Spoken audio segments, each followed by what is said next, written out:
गो first ने उड़ानें दोबारा शुरू करने को लेकर डीजीसीए से क्या कहा? अदानी ग्रुप में कौन करना चाहता है निवेश? ग्लेनमार्क लाइफ साइंसेज को खरीदने की दौड़ में कितनी कंपनियां शामिल?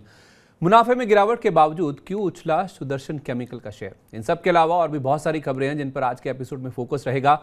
नमस्कार, कॉर्पोरेट सेंट्रल में आपका बहुत बहुत स्वागत है। मैं हूं संदीप ग्रोवर और सबसे पहले बात करते हैं कॉर्पोरेट से जुड़ी बड़ी खबरों की। पहली खबर, अदानी ग्रुप बुधवार को 3 से 4 खबरों के चलते फोकस में रहा। पहली खबर यह है कि मीडिया रिपोर्ट्स के मुताबिक इन्वेस्टमेंट फर्म जीक्यूजी पार्टनर्स ने अदानी ग्रुप की कंपनियों में अतिरिक्त निवेश करने की योजना बनाई है और इसके लिए जीक्यूजी पार्टनर्स की अदानी ग्रुप के साथ बातचीत चल रही है। रिपोर्ट में कहा गया है कि जीक्यूजी पार्टनर्स की तरफ से अदानी एंटरप्राइजेस, अदानी ग्रीन और अदानी ट्रांसमिशन में निवेश बढ़ाया जा सकता है, जिस पर करीब $1 अरब की रकम खर्च की जा सकती है। जीक्यूजी पार्टनर्स ने मार्च में अदानी ग्रुप की कंपनियों में करीब 15,500 करोड़ रुपए का निवेश किया था और निवेश करने के 100 दिनों में उसको करीब 50% का मुनाफा हो चुका है। इस बीच अदानी ग्रुप की एक कंपनी अदानी ग्रीन भी पूंजी जुटाने की योजना पर काम कर रही है। अदानी ग्रीन की 24 मई को बोर्ड बैठक हुई, जिसमें करीब $1 अरब की पूंजी जुटाने के लिए बोर्ड से मंजूरी मांगी गई है। तीसरी खबर यह है कि बीते दिनों आई ग्रुप कंपनियों के शेयरों में तेजी के बाद अदानी पोर्ट्स ने 24 जनवरी यानी हिंडनबर्ग की रिपोर्ट जारी होने से पहले के स्तर को पार कर लिया है। 23 मई को शेयर ने ₹785.65 का हाई छुआ, जो कि 23 जनवरी की ₹778.35 की ऊंचाई से भी ज्यादा था। इस तरह पूरे ग्रुप में अदानी पोर्ट्स 24 जनवरी के बाद आई कमजोरी की पूरी भरपाई करने वाला पहला शेयर बन गया है। दूसरी खबर, कर्ज संकट में फंसी वाडिया ग्रुप की एयरलाइन गो फर्स्ट को लेकर बुधवार को 3 खबरें आई हैं। पहली खबर यह है कि कंपनी के विमान कब उड़ान भरेंगे, इसको लेकर काफी असमंजस की स्थिति है। दरअसल खुद कंपनी भी नहीं जानती कि वो कब तक अपनी सेवाएं दोबारा शुरू कर पाएगी। कंपनी ने एविएशन रेगुलेटर डीजीसीए को कहा है कि वो उड़ान तो जल्द से जल्द भरना चाहती है, लेकिन ये नहीं बताया कि कब उड़ान सेवा बहाल होगी। 3 मई से गो फर्स्ट की उड़ानें बंद पड़ी हुई हैं और फिलहाल 26 मई तक सेवा बंद रखने की बात कही गई है, लेकिन 26 मई के बाद भी उड़ानें शुरू होने की फिलहाल कोई उम्मीद नजर नहीं आ रही है। दूसरी खबर यह है कि गो फर्स्ट को लीज पर विमान देने वाली कंपनियों ने कंपनी से विमान छुड़वाने के लिए हाथ पांव मारना शुरू कर दिए हैं। कुछ लीजिंग कंपनियों ने इसके लिए एनसीएलटी में आवेदन किया है, तो कुछ ने सरकार से भी गुहार लगाई है। इस कंपनी को लेकर तीसरी खबर यह है कि गो फर्स्ट के सस्पेंडेड बोर्ड ने कंपनी के 4 लेसर्स के खिलाफ सुप्रीम कोर्ट में कैविएट्स दाखिल किए हैं। इन कैविएट्स के जरिए कंपनी का बोर्ड सुनिश्चित करना चाहता है कि उनको सुने बिना कोर्ट कोई भी फैसला ना ले। तीसरी खबर, metal and mining company Vedanta की parent company Vedanta resources limited यानी वीआरएल ने $85 करोड़ का लोन जुटाने की घोषणा की है। ये लोन जेपी मॉर्गन चेस और ओकट्री से 5 साल की अवधि के लिए लिया गया है। गौरतलब है कि वीआरएल को 31 मई तक $50 करोड़ के बॉन्ड्स का भुगतान करना है और वो डेडलाइन खत्म होने से कुछ दिन पहले ये लोन लिया गया है। 2024 में इस ग्रुप को करीब $2 अरब के बॉन्ड्स का भुगतान करना है और बढ़ती ब्याज दरों के बीच इस ग्रुप के कर्ज को लेकर काफी चिंता का माहौल है। ब्लूमबर्ग के आंकड़ों के मुताबिक वीआरएल के अगस्त 2024 और अप्रैल 2026 में भुगतान के लिए आने वाले बॉन्ड्स $1 के सामने 70 सेंट्स के नीचे कारोबार कर रहे हैं। ये एक ऐसा स्तर है जिसे आमतौर पर डिस्ट्रेस्ड यानी दिक्कत वाला माना जाता है। वीआरएल की कर्ज स्थिति काफी नाजुक है, बावजूद इसके कि वित्त वर्ष 2023 में वीआरएल को वेदांता इंडिया से डिविडेंड के रूप में काफी मोटी रकम मिल चुकी है। चौथी खबर, मल्टीनेशनल पैकेजिंग कारोबार कंपनी पॉलीप्लेक्स कॉर्पोरेशन के प्रमोटर्स ने दुबई की एजीपी होल्डको को 24.2% हिस्सेदारी बेचने के लिए करार किया है। दोनों पार्टियों के बीच 1389 करोड़ रुपए की रकम में सौदा तय हुआ है। कंपनी के शेयर होल्डिंग पैटर्न के मुताबिक पॉलीप्लेक्स के प्रमोटर्स के पास करीब 51% हिस्सेदारी है और करार के तहत एजीपी होल्डको के पास बाद में कंपनी में अपना हिस्सा बढ़ाने का भी अधिकार होगा। मीडिया रिपोर्ट्स के मुताबिक private equity firm Ben capital और थाईलैंड की इंडोरामा वेंचर्स ने पॉलीप्लेक्स कॉर्पोरेशन का कंट्रोलिंग हिस्सा खरीदने के लिए इच्छा जाहिर की थी। डील के मुताबिक कंपनी की वैल्यू 5,683 करोड़ रुपए तय की गई है, जो कि 23 मई के 4,768 करोड़ रुपए के मार्केट कैप के हिसाब से देखें तो करीब 19.2% के प्रीमियम पर है। पर प्रीमियम पर डील की घोषणा के बावजूद 24 मई को शेयर 8.25% की कमजोरी लेकर बंद हुआ, क्योंकि चौथी तिमाही के जो नतीजे हैं वो कंपनी ने बेहद निराशाजनक जारी किए हैं। चौथी तिमाही में कंपनी की आय 11.6% घटकर 1,667 करोड़ रुपए पर रही। वहीं कामकाजी मुनाफा 85.4% गिरकर 55.4 करोड़ पर रहा। कामकाजी मार्जिन 20.1% से गिरकर महज 3.5% के भी नीचे फिसल गए हैं और मुनाफा साल दर साल 93.3% घटकर 20.3 करोड़ पर रह गया है। पांचवी खबर, चौथी तिमाही के अच्छे नतीजों के बावजूद टीटीके हेल्थकेयर का शेयर बुधवार को 0.25% की गिरावट के साथ बंद हुआ। दरअसल कंपनी के मेजॉरिटी शेयरधारकों ने डीलिस्टिंग के प्रस्ताव को मंजूरी दे दी है। इस डीलिस्टिंग का फ्लोर प्राइस ₹1,051.31 प्रति शेयर तय किया गया था। जो कि 1267 रुपये 55 पैसे की 23 मई की क्लोजिंग से देखें तो करीब 17% के डिस्काउंट पर है, जिस वजह से शेयर में नरमी के साथ कारोबार होता दिखा। हालांकि चौथी तिमाही के नतीजों की बात करें तो नतीजे दमदार रहे हैं। चौथी तिमाही में कंपनी का स्टैंडअलोन मुनाफा 10.61 करोड़ रुपए से करीब 60% बढ़कर 17 करोड़ रुपए के आसपास पहुंच गया। इस दौरान कंपनी की कुल आय 164 करोड़ रुपए से 19.5% बढ़कर 196 करोड़ रुपए के आसपास रही। पूरे वित्त वर्ष में भी देखें तो वित्त वर्ष 2023 में मुनाफा 416 करोड़ रुपए से करीब 54% बढ़कर 640 करोड़ रुपए के आसपास रहा और कुल आय 615.6 करोड़ रुपए से 25.6% बढ़कर 773.4 करोड़ रुपए पर रही है। छठी खबर, ग्लेनमार्क लाइफ साइंसेज को खरीदने की दौड़ में 4 कंपनियों के नाम सामने आ रहे हैं। इन 4 कंपनियों में अहमदाबाद के निर्मा ग्रुप के अलावा अमेरिका की 3 प्राइवेट इक्विटी यानी पीई कंपनियां भी शामिल हैं। इन 3 पीई कंपनियों में केकेआर, ब्लैकस्टोन और बीपीईए इक्विटी शामिल हैं। दरअसल ग्लेनमार्क फार्मा की ग्लेनमार्क लाइफ साइंसेज में करीब 83% हिस्सेदारी है। 24 मई की क्लोजिंग के हिसाब से इस हिस्से की वैल्यू करीब 5,500 करोड़ रुपए के आसपास आंकी जा रही है और इस डील की रकम से ग्लेनमार्क फार्मा अपना नेट कर्ज कम करना चाहती है, जो कि मार्च 2023 के अंत तक करीब 2,900 करोड़ रुपए के आसपास था। दूसरी ओर निर्मा ग्रुप को इस डील से हेल्थ केयर सेगमेंट में अपनी पकड़ मजबूत करने में मदद मिलेगी अगर ये डील पूरी होती है तो।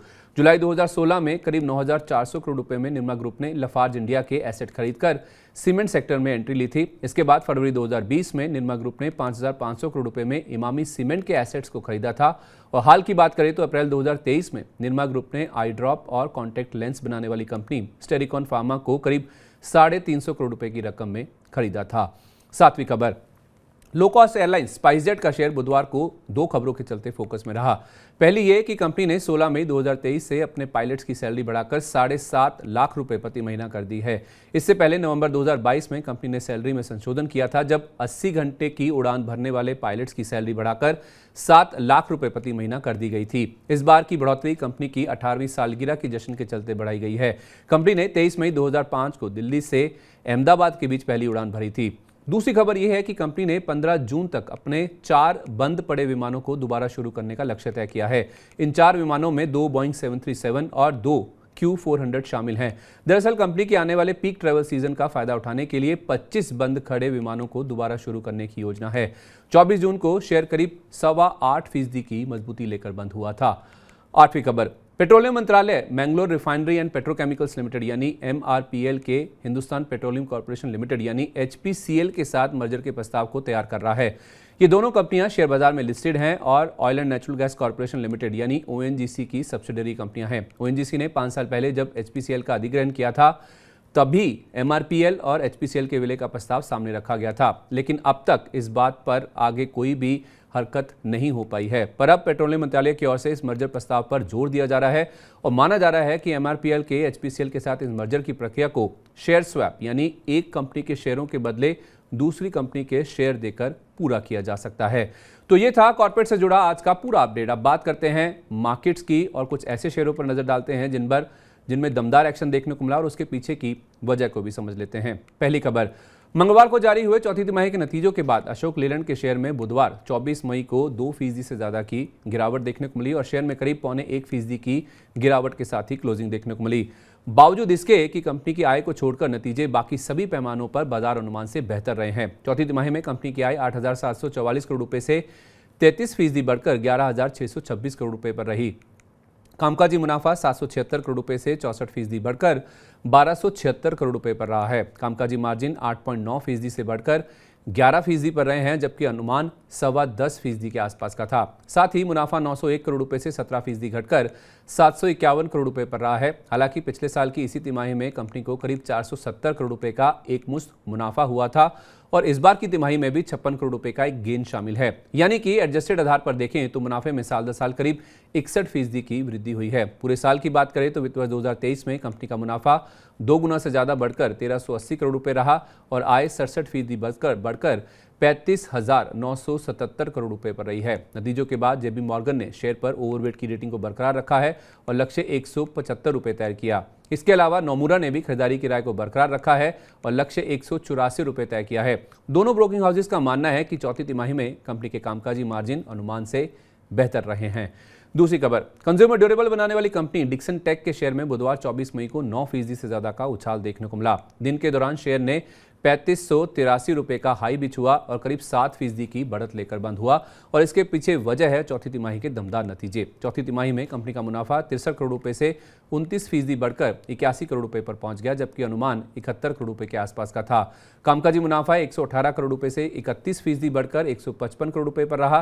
कामकाजी मार्जिन 4% से सुधरकर 5.1% पर पहुंच गए, जबकि अनुमान 4.5% के आसपास का था। कंपनी के मैनेजमेंट को मौजूदा वित्त वर्ष यानी वित्त वर्ष 2024 में कामकाजी मार्जिन में 30 से 40 बेसिस पॉइंट के सुधार की उम्मीद है, पर कंपनी की आय केवल 4% के आसपास ही बढ़ी है। आय 2,953 करोड़ रुपए से 3.8% बढ़कर 3,065 करोड़ रुपए पर रही है, पर अनुमान से बेहतर रही है क्योंकि अनुमान 2,925 करोड़ रुपए के आसपास का था।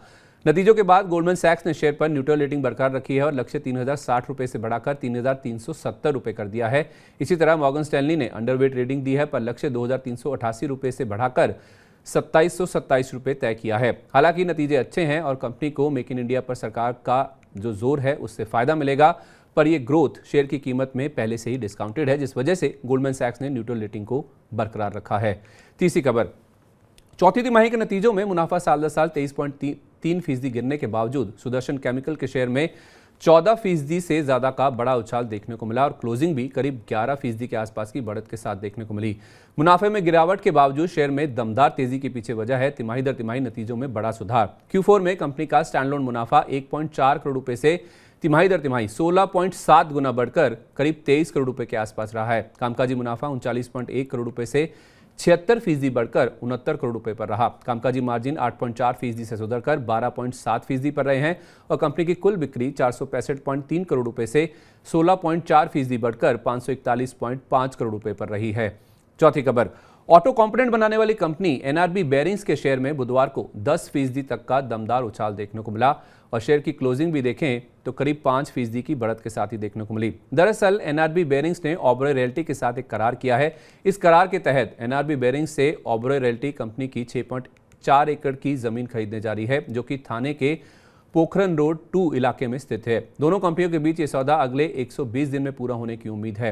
रिपोर्ट्स के अनुसार ओबरॉय रियल्टी ने NRB बेयरिंग्स की जमीन के लिए 170 करोड़ रुपए का भुगतान किया है। इससे पहले फरवरी 2023 में ओबरॉय रियल्टी ने इसी इलाके में ब्लू स्टार की 9 एकड़ जमीन को लगभग 200 करोड़ रुपए की रकम में खरीदा था। ब्लू स्टार की जमीन ग्लैक्सोस्मिथक्लाइन फार्मा के 60 एकड़ के प्लॉट के करीब है, जिसे ओबरॉय रियल्टी ने ही 2019 में 890 करोड़ रुपए की रकम में खरीदा था। जमीन के सौदे की खबर के चलते ओबरॉय रियल्टी के शेयर में बुधवार को सपाट क्लोजिंग देखने को मिली, लेकिन NRB बेयरिंग के शेयर में जबरदस्त एक्शन देखने को मिला।